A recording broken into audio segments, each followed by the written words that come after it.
anaknya yang punya menguhkan lo tu buat dia hoga punona selalu Tuku Haji Umar. Beliau adalah Haji Sudirman atau yang lebih dikenal Haji Umar. Perumoh daripada Pak Tunggu, ayah daripada Yusnia, ayah non amin antara Haji Umar dan Yusnia anak-anak beliau bantang ragu dulu tua ketemu makanya bukan maka aku pulang minta aku jadi ibadah yang baru berangkat. Itu malamnya syukur alhamdulillah acara mungkin malamnya ke berjalan kurang tahu. Menyambut tahun baru Islam yang ke-10 berdosa supaya ada motivasi benar ilmu, mengajar benar ilmu. Yang inti yang berdasarkan man arada dunia fa alaihi bil ilmi wa man arada akhirah fa alaihi bil ilmi wa man arada fa alaihi bil ilmi.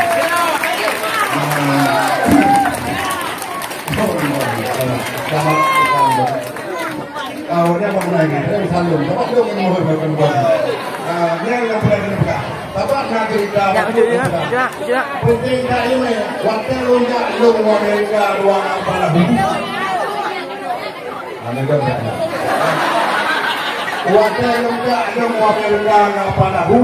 Penting tak ini. Lonjak long putih. Lepas ada perahu, kita mau menjual, kita boleh open.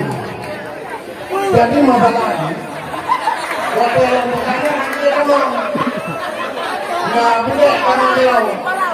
Begitu, maksudnya kan itu. Makanya jatuh ilmu akan lebih pencerahan oleh Guru Bayor yaitu Haji Sulaiman alias Tunku Haji. Selamat datang membuat ini. Salim Pak Din.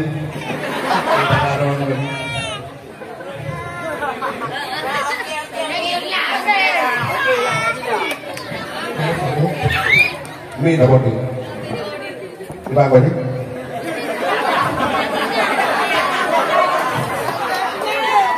Yes.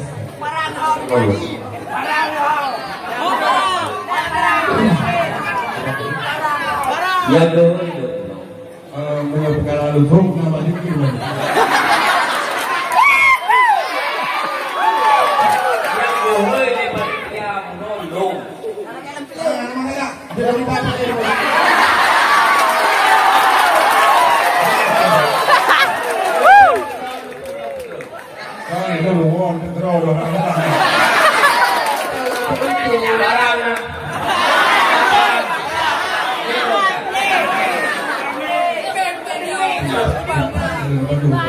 Ginodol.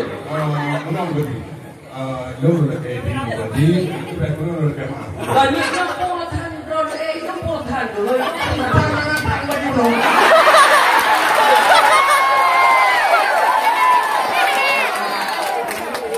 Apa lagi? Apa yang?